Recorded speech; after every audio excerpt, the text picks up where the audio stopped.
अगर आप एक कॉर्पोरेट एम्प्लॉई हो और आपको लगता है एचआर द्वारा प्रोवाइड करेगी 3 लाख या 5 लाख की हेल्थ इंश्योरेंस आपके और आपके परिवार के लिए सफिशिएंट है, तो एक बार फिर से सोचिए। हाय, मेरा नाम है अक्षय बंसल और मैं हूं एक सर्टिफाइड फाइनेंशियल प्लानर। आज हम बात करेंगे उन 5 बड़ी मिस्टेक्स के बारे में जो आप एज अ सैलरीड प्रोफेशनल अपनी हेल्थ इंश्योरेंस को लेकर के कर सकते हो। सबसे पहला और सबसे एविडेंट जो मिस्टेक है वो है ये भरोसा रखना कि आपकी 2 लाख या 5 लाख तक की इंश्योरेंस आपको और आपके परिवार को कभी प्रोटेक्ट भी कर पाएगी। ज्यादातर कॉर्पोरेट्स अपने एम्प्लॉयज को 2 लाख से लेके 5 लाख रुपए तक का एक हेल्थ इंश्योरेंस प्रोवाइड करते हैं। कुछ कॉर्पोरेट्स एक सर्टेन लेवल के बाद आपको 10 लाख या फिर अनलिमिटेड कवरेज तक भी प्रोवाइड करते हैं, बट वो कुछ चुनिंदा लोगों के लिए होता है। लेकिन जो मेजॉरिटी लोगों के पास होती है पॉलिसी, वो होती है 2 लाख से लेकर के 5 लाख तक का कवर। जब आपने अपनी कॉर्पोरेट जर्नी स्टार्ट करी, हो सकता है एचआर ने आपको एक 2 लाख रुपए का या 3 लाख रुपए की इंश्योरेंस प्रोवाइड करी हो। मेडिकल इन्फ्लेशन इंडिया में करीबन 12 से 14% के बीच में है, तो हर साल ये इन्फ्लेशन तो इंक्रीज हो रही है बट आपका कवरेज इंक्रीज नहीं हो रहा है। इस 2 लाख या 5 लाख के इंश्योरेंस का असर आपकी सीटीसी पे तो जरूर पड़ता है, लेकिन कभी इसकी जरूरत पड़ी तो हो सकता है शायद एक दिन में पूरा ही वाइप आउट हो जाए। दूसरी बड़ी मिस्टेक है प्रोक्रेस्टिनेशन। ज्यादातर कॉर्पोरेट एम्प्लॉइज ये सोचते हैं कि हम लोग अभी क्यों इंश्योरेंस परचेज करें, हम लोग इंश्योरेंस परचेज करेंगे जब हम 50 साल के हो जाएंगे या जब हम 45 साल के हो जाएंगे। लेकिन सच्चाई आप सब जानते हैं, इस समय भारत में कॉर्पोरेट एम्प्लॉइज के ऊपर इतना ज़्यादा वर्क प्रेशर है कि कोई ना कोई लाइफस्टाइल डिसऑर्डर जब तक आप 50 की एज में पहुंचेंगे तब तक किसी ना किसी फॉर्म में आपको टच करेगा ही करेगा। आप अपने आसपास देख लो, आपके बॉस, आपके सुपर बॉस, कई सारे लोगों को किसी ना किसी प्रकार की लाइफस्टाइल डिसऑर्डर जैसे हाइपरटेंशन, डायबिटीज, कोलेस्ट्रॉल, कुछ ना कुछ ज़रूर होगा। तो जब आप उस एज पे पहुंचोगे तो कोई गारंटी नहीं है कि आपको इनमें से कोई भी मेडिकल कंडीशन ना हो। और भगवान ना करे 40 की एज पे कोई क्रॉनिक इलनेस हो गई या फिर कोई क्रिटिकल इलनेस हो गई, तो हेल्थ इंश्योरेंस कंपनीज आपको कोई स्टैंड अलोन इंश्योरेंस प्रोवाइड ही नहीं करेंगी। हेल्थ इंश्योरेंस का मूल मंत्र जरूर याद रखें, इंश्योरेंस तब परचेज करें जब आपको उसकी कोई आवश्यकता ही ना हो। तीसरी बड़ी मिस्टेक ये होती है कि आपका कोई भी से आपकी पॉलिसी पे नहीं होता।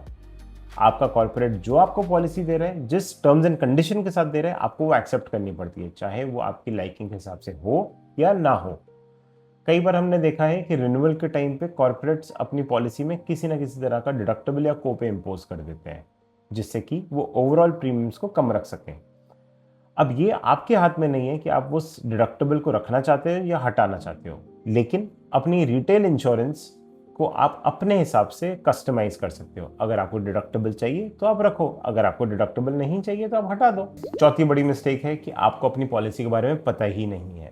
एचआर ने बोला आपका 5 लाख का कवर है, बट आपके पास उसका कोई डॉक्यूमेंट ही नहीं है, या अगर डॉक्यूमेंट है तो आपने कभी रीड भी नहीं करा। बहुत बार देखा गया है कि 5 लाख की पॉलिसी में 20% कोपे और सिर्फ रीइंबर्समेंट का ऑप्शन है। इनफैक्ट आपको तो ये भी पता होना चाहिए कि आपका इंश्योरर कौन है और आपका इंटरमीडियरी कौन है। क्लेम के टाइम पे आपको किसे कांटेक्ट करना है, आपको एचआर को कांटेक्ट करना है, आपको इंश्योरेंस कंपनी को कांटेक्ट करना है, या फिर आपको अपने टीपीए को कांटेक्ट करना है। जब कोई इमरजेंसी का क्लेम आता है तो सब लोग ब्लैंक हो जाते हैं, तो इसीलिए ये सभी इंफॉर्मेशन आपको अपने पास कलेक्ट करके रखनी चाहिए, और सिर्फ अपने पास ही नहीं, अपनी फैमिली में सबको देनी चाहिए ये इंफॉर्मेशन। और पांचवा और सबसे बड़ा रिस्क होता है कि जब कभी भी आपका जॉब का ट्रांजिशन होता है। लेट्स से आज आपकी पॉलिसी में आप अपने पेरेंट्स को भी इंक्लूड कर रहे हो और अपनी फैमिली को भी इंक्लूड कर रहे हो, बट 2 साल के बाद आपको अपनी जॉब स्विच करनी पड़ती है। लेट्स से आपकी जो न्यू कंपनी है उसकी ज्वाइनिंग डेट आपकी करंट कंपनी के एग्जिट डेट से 15 दिन के बाद की है, और उसमें आपके पेरेंट्स को इंक्लूड नहीं कर रहे। अब यहाँ पे एक बहुत बड़ा लकूना आता है जिसे काफ़ी लोग नहीं समझ पाते हैं। जब आपने कंपनी छोड़ी और जब आपने एक न्यू कंपनी ज्वाइन करी, उस दौरान आपका एक तो कवरेज नहीं है, और बहुत बार ये होता है कि आप जिस न्यू कंपनी को ज्वाइन कर रहे हो वो भी आपको इमीडिएटली अपनी हेल्थ इंश्योरेंस में इंक्लूड नहीं करते हैं। वो आपको एक साइकिल के बाद ही अपनी हेल्थ इंश्योरेंस में इंक्लूड करते हैं। और अनफॉर्चुनेटली उसी बीच में कोई मेडिकल रिक्वायरमेंट आ जाए, सो पूरा बिल आपका ना प्रीवियस कंपनी देगी ना ही आपकी नई कंपनी देगी, ये सारा बिल आपको ही पे करना पड़ेगा। इस चीज़ को या इस रिस्क को ओवरकम करने के 2 तरीके हैं। पहला, आप एक कंप्लीटली कॉम्प्रिहेंसिव हेल्थ इंश्योरेंस अपने और अपने परिवार के लिए परचेज करें। और दूसरा जो कि थोड़ा इकोनॉमिकल ऑप्शन है, जितना आपका कॉर्पोरेट बेस सम इंश्योर्ड है उससे एक लेवल नीचे का डिडक्टेबल लेके एक सुपर टॉपअप परचेज करा जाए।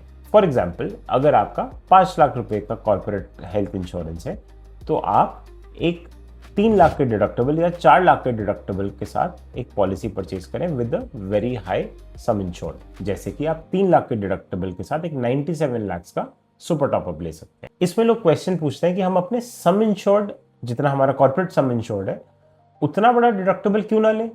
इसका आंसर ये है कि आपके कॉर्पोरेट में अगर किसी भी तरह की सब लिमिट आज नहीं तो कभी फ्यूचर में इंपोज हो भी जाती है तो आपके पास आपका सुपर टॉपअप प्लान अवेलेबल है, जिससे आप यूज कर सकते हो even after utilization of just 3 lakh rupees from your base policy, जो कि आपकी कॉर्पोरेट इंश्योरेंस है। लेकिन एज ए CFP मेरा सजेशन ये रहेगा कि आप सुपर टॉपअप पे ना जा करके आप एक बेस कॉम्प्रिहेंसिव इंश्योरेंस परचेज करें, जो कि आपको आज नहीं, आज से लेकर के आपके रिटायरमेंट और उसके बाद भी आपको हेल्प आउट करेगा। कॉर्पोरेट इंश्योरेंस एक अच्छा पर्क है, लेकिन ये आपको और आपकी फैमिली को परमानेंटली प्रोटेक्ट नहीं कर सकता।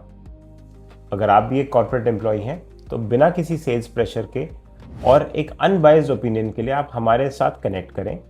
हम आपको आपके रिक्वायरमेंट्स के अकॉर्डिंगली जो भी कस्टमाइज ऑप्शंस अवेलेबल होंगे वो प्लान्स रेकमेंड करेंगे। और इस वीडियो को अपने कलीग्स के साथ और अपने व्हाट्सएप ग्रुप्स में ज़रूर शेयर करें। Stay safe and see you in the next video.